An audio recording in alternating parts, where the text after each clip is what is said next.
Cimoooooooo! What's going on, guys? It's Cimo. So yesterday, a handful of the European YouTubers had the opportunity to spoil the contents of Toon Chaos. There's been a lot of mystery surrounding this set because apart from the press briefing that we know had Pot of Extravagance named as well as Toon Blackluster Soldier Envoy at the beginning, like, that's pretty neat, but aside from that, we haven't really heard anything, and this set is due to be released in a few weeks. But now we have all the cards that have been spoiled, we know the entirety of the set, so I want to go ahead and break down all of the reprints, the imports, and the new cards so we can discuss them and give you my overall thoughts and impressions. And if you are still looking to compete in some new and fun tournaments, we have the Pro Play Tour Weekend Championship taking place every weekend during quarantine, but also the weekend of Toon Chaos's release, we have Pro Play Tour Origins, which I will be commentating. There's also giveaways if you want to enter and pre-register early, so I urge you guys to do so if you're planning on entering anyway. You can check out those links down in the description. But without further ado, let's go ahead and get right into it. I want to start off with the reprints here. Shout out to Yu-Gi-Oh! News for providing this nice little graphic here that I can actually just show everything at once because we know a lot of these cards already and what they do. So, starting off here, Psyframe Driver, as soon as I saw this, this was the first card that several people revealed. We knew that Psyframe Gamma was in this set, so that's pretty nice. Oh, that's actually way better. We can zoom in here. But Psyframe Gamma, this is really good. This Gamma was kind of hinging on like 10 bucks a copy, even with the reprints that it had. It's a very competitive card. It's not always used, but it's a card that people will default to at times and can get rather pricey. So I think this is a really good reprint. Then we have cards like Sangan, Witch of the Black Forest, Chaos Sorcerer, BLS, Chaos Emperor Dragon, Light Pulsar Dragon, Dark Flare Dragon, BLS, Envoy of the Evening Twilight. It is a Chaos set. It's called Toon Chaos, so it's going to have Toons and Chaos cards. So they have to fill it with these bulky cards. And to be fair, some of these aren't bad. Like Chaos Sorcerer is actually used as an Apprentice Illusion Magician target. BLS is actually still very good for some decks that can play it. We've seen like decks like Burning Abyss play 3 of this in the past. Also like Shadal's, different things like that. So those are fine, but like, you know, when you're looking at cards like Sangan and Witch of the Black Forest that have had reprints, or excuse me, have erratas and Light Pulsar and Dark Flare, which really haven't seen the light of day since like Chaos Dragon format. You know, it seems a bit tone deaf, but going on, we have Dwarf Star Dragon, something. This is like a card that's like never seen the light of day. We have BLS Sacred Soldier, another BLS card. Curse of Dragonfire, True King Lithosygem. That's a cool reprint, I suppose, but like, did it really need a reprint? I don't necessarily think so. Envoy of Chaos, Elemental Hero Solid Soldier. There's a lot of hero cards being reprinted in this set. Okay, here's Solid Soldier here. Then when you look down to the fusions, we have Goka, Vapor, Acid, DN, and Blast. So there's 6 hero cards in here, none of which have anything to do with Chaos, I might add. To be fair, Acid has not had a reprint, I think, in like 10 years since its like initial printing, and this card was just getting to absurd heights when it comes to its price point. So I'm happy they reprinted this, but it just seems like an odd set to put it in. DN also was another one that would get quite pricey at times as well.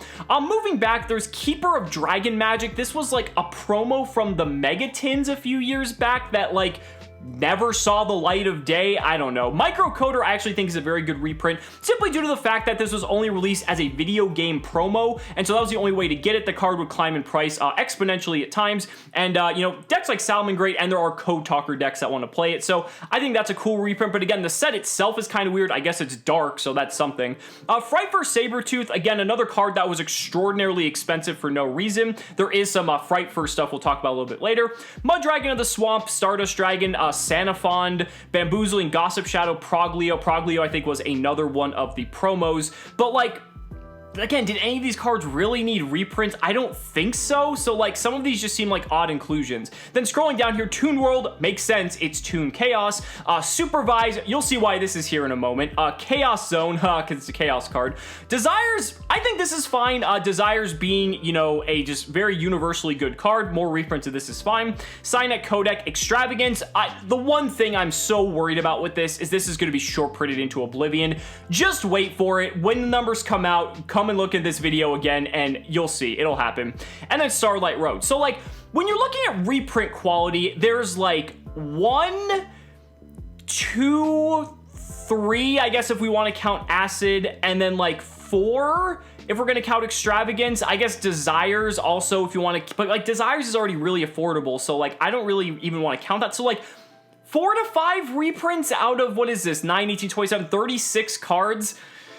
okay, I think they could have done a little bit better there, but now I want to get into the good stuff. I want to get into some of the imports and the new cards. So this is a card, Infernoble Knight Renault. This was a card that was a jump promo in Japan. We don't have jump promos anymore, so we had to get this card somehow. I thought we were going to get this in Battles of Legend, but this makes, I guess, a little bit more sense because we do need these cards before we get Rise of the Duelist. I think that set comes out right before, or excuse me, I think Battles of Legend comes out right before Rise of the Duelist, but we're just getting it a little bit early, so I thought it was going to be in there. But this card is essential for the Infernoble Knight deck to be playable, and so I'm not surprised that we're getting it, and so this is going to be one of the chase cards, I feel. Now, this is where I'm a little bit irked. So we are getting Immortal Phoenix Gearfried. This is a card that is an absolute beast. Again, it's Infernoble Knight synergy, so you basically need this card if we're going to be playing that deck in any competitive capacity. Just an absolute beast.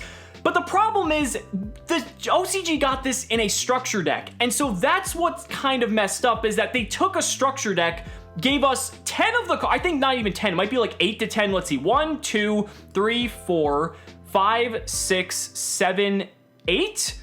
8, yeah, I think there's 8 cards on this list that were originally in a structure deck in Japan, and they're putting it in a randomized product here in the TCG.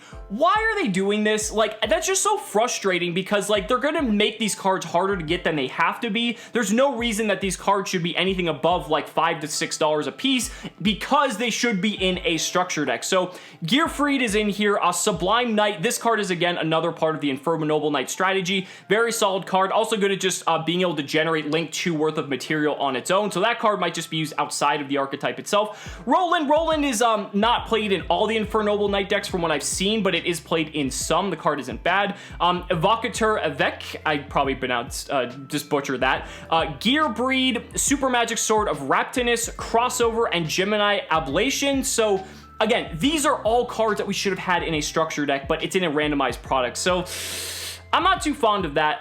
Going on to the rest of these, we have Fluffle Angel as well as Frightfur Meister. These are 2 cards that are OCG imports. I think these were in like premium pack in Japan. So like, again, these were like, to me, more like Battles of Legend type cards, not like Toon Chaos cards. Again, I guess they're light and dark, so then that means it's chaos, right? But, you know, for all you Fluffle players out there, you're getting this, so, you know, you can rejoice for that. Code Generator, for anyone looking to play, like, the Code Talker decks, you know, this is for you. This is a bit of an odd one for me because, again, Toon Chaos. This does nothing to do with Toons. It has nothing to do with Chaos because this is like an Earth, so why is this here? Maybe this is like to help promote Eternity Code because of like Access Code Talker. I don't know. It just seems like such a weird inclusion to me. Valkyrie Sigrun, I believe this was a jump promo. This is light at least, but like, if you want to call it Chaos, I think you're stretching it there. And then Magician of Hope was our last import here. This card's pretty cool, but again, like, aside from it being light, does that qualify it to be Chaos? It's a bit odd. So now I want to get to the exclusive 10 brand new cards out of this set. So first we have Toon Blackluster Soldier. It is same stats as regular Blackluster Soldier. Cannot be normal summoned or set. Must first be special summoned from your hand by tributing Toon monsters from your hand or field whose total levels equal 8 or more. While you control Toon World and your opponent doesn't control a Toon monster, can attack directly. All the Toon monsters have that. Once per turn, if you control Toon World, you can target 1 card on the field, banish it. This card cannot attack during the turn you activate this effect. So it's the banishing effect of BLS on a monster that's a Toon card. That's pretty cool. I think it's neat. It has a cool summoning condition. I wish it just had like the actual like banishing part to it as well. I hate how you have to tribute monsters. I guess you can do it from your hand as well. So like that makes it a little bit better, but like you should be able to just banish Toons from the graveyard to summon. I think that'd be a lot more thematic and a lot more playable too. Next up, we have Toon Harpy Lady. Cool art on this one. Just again, Harpy Lady stats. Again, it cannot attack the turn it's summoned. And then if you control Toon World, you can special summon this card from your hand. Okay, not all of them have that clause, so that's pretty good. If you control another Toon monster, you can destroy 1 spell and trap your opponent controls after it's special summon. That's a then effect, so that's cool. You have spell and trap removal, and then while your opponent, or then it has the clause where you can attack directly with it. So spell and trap removal, not bad. This is a pretty solid card, I would say. This card's really good. This is Toon Bookmark. Cool art too. I love all the Toon artwork here. It's a normal spell card. Add a Toon World or 1 card that specifically lists Toon World in its text from your deck to your hand. hand, except Toon Bookmark. If Toon World you control would be destroyed by card effect, you can banish this card from your graveyard instead. You can only activate one of this per turn. So now you have 6 Rotas, right? You have 3 of this and you have 3 Toon Table of Contents, adding a much more needed layer of consistency to anyone who wants to play Toons. Does that make the deck any stronger? Maybe. I don't think so, but like at least if you want to play this like at a casual level, like you have a more consistent deck at the very least.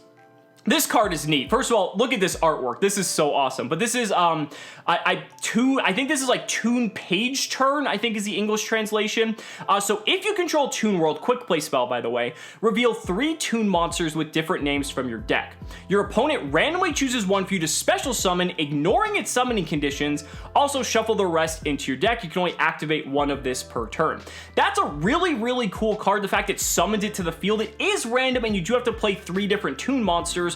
I know like the more competitive-ish Toon decks don't play a very heavy Toon count as a matter of fact, so like that may be a bit counterintuitive, but I mean it's still a really solid card for an archetype that desperately needs support, and I don't think it's like overly broken. I think it's like actually okay.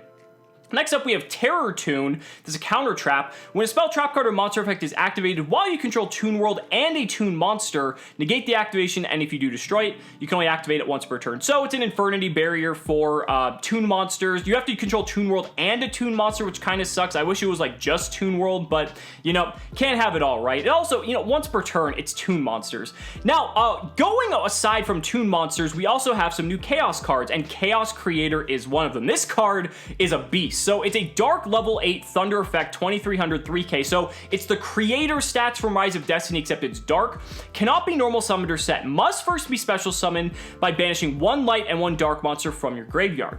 If you control this card that was special summoned from the hand, you can target 3 banished monsters with different names. Special summon one of them, then place the rest on the bottom of the deck in any order. You can only use this effect once per turn. So this is so cool because it allows you to bring cards that are banished back to your field. So it has Chaos Synergy. If you're already playing a Chaos-based deck, this is a very nice extender for you. It's also Thunder, so like you can play this in like Thunder Dragon. You can search it, I believe, with Thunder Dragon Fusion, so like that's pretty cool. And it already has a native home in a deck like Thunder Dragon because that deck's already banishing its resources anyway, so you can then just play this, get another card back, and continue extending your plays, maybe go into like other Link plays, different things like that. But I think this is a very solid card. Again, it's not like overly broken, but a very, very good card nonetheless. Next up, we have Chaos Daedalus. This is so cool to see, you know, just the throwback here for the nostalgia. So it's Neo Dragon Daedalus's stats. Cannot be normal summoned or set. Must first be special summoned by banishing a light or dark, or excuse me, a light and a dark from your grave. While a field spell is face up on the field, your opponent cannot target light or dark monsters you control with card effects. You can target face up cards on the field up to the number of face up field spells on the field. Banish them. You can only use this effect of Chaos Daedalus once per turn. So this is like fine. I think this is like, it's very situational when this card is good. It's not bad. There's definitely like worse cards, but at the same time, having the targeting protection is really cool. But you do need to have a field spell face up. So like they did allude to some Dream Mirror support. So it was like this what they were talking about? I don't know. But the card's okay. Here we have Chaos Valkyria. Again, the artwork on these cards is amazing, I will say. Again, Valkyria's stats. Cannot be normal summon unless you special summon by banishing a light and a dark. Special summon this card from your hand. It's 1 light or 1 dark. That's very important, so you don't have to banish both. If this card is banished, you can send a light or dark monster from your deck to the graveyard, but for the rest of this turn, you cannot activate effects or the effects of cards with that same name as that card. You can only use each effect once per turn. So if you have Valkyria, you can banish it, and then Valkyria can get you another light or dark monster in the graveyard. You can't use those effects, but it does give you more fodder for other chaos monsters. So again, not bad. The stat line is also pretty fair. Chaos Space is actually a very cool card as well. So this is a normal spell card. Send a light or dark monster from your hand to the graveyard.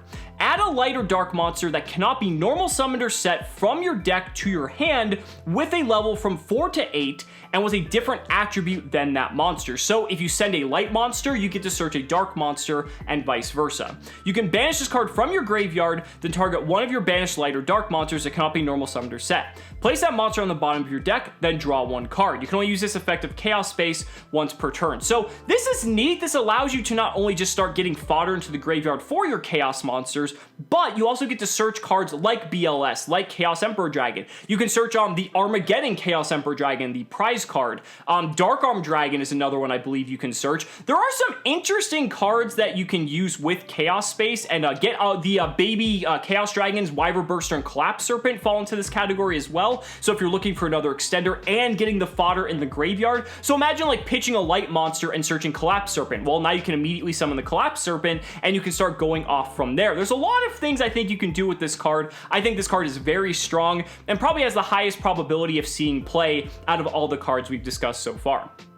And then I think this is the last card here. This is Eternal Chaos, it looks like. So it's a normal trap card. Target a face-up monster your opponent controls. Send a light and dark monster from your deck to the graveyard, whose combined attack is equal to or lower than that monster's attack. Also, for the rest of this turn, after this card resolves, you can only activate one monster effect in the graveyard. You can only activate one Eternal Chaos per turn. I think this is too situational. You need your opponent to have a monster. You need to be playing these specific monsters. It also only lets you special summon from the activate graveyard effects once. Like, it's too many restrictions on a card. Plus, it's a trap. You have to go through a whole turn of just waiting, setting this, and then hoping your opponent has something big enough that you can send your stuff off of. Like, this just seems like too many hoops to jump through. But overall, what are my thoughts about this set? Well, I think one of the oddest things about Toon Chaos is there is a total of like 6 Toon monsters in this entire 60 card set.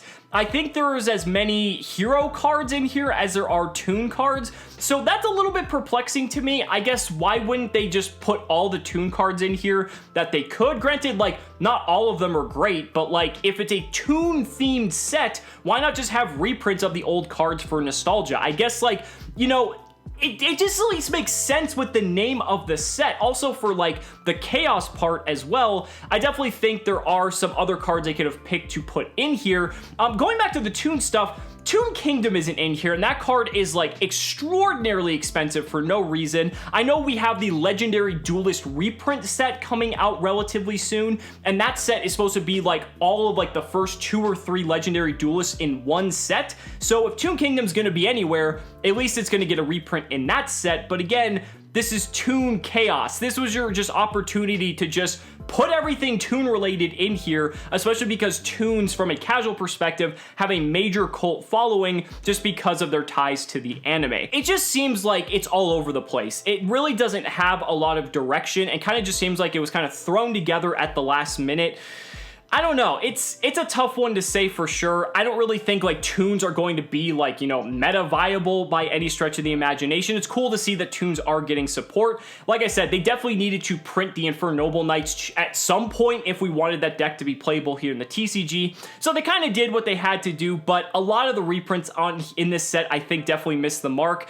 And you know, that's really how I feel about it. It just doesn't seem like a particularly exciting set to me. And I think for people who are, whether they're looking for brand new cards to add to their decks, or maybe we're fans of either Toon or Chaos archetypes, apart from like fringe examples, I don't really think this is going to be satisfying a majority of the audiences that might be looking forward to a set like this. But guys, those are just my thoughts. Let me know down in the comments what you guys think about Toon Chaos. I'd really like to hear your thoughts. Thank you guys so much for watching the video. Be sure to like the video as always. Subscribe to the channel for more amazing Yu-Gi-Oh content. And if you found this video helpful, consider supporting me on Patreon and becoming a YouTube channel member. Just by showing your support in any way that you can, you're investing in my ability to continue bringing you amazing Yu-Gi-Oh content. So thanks so much again, and we'll see you next time.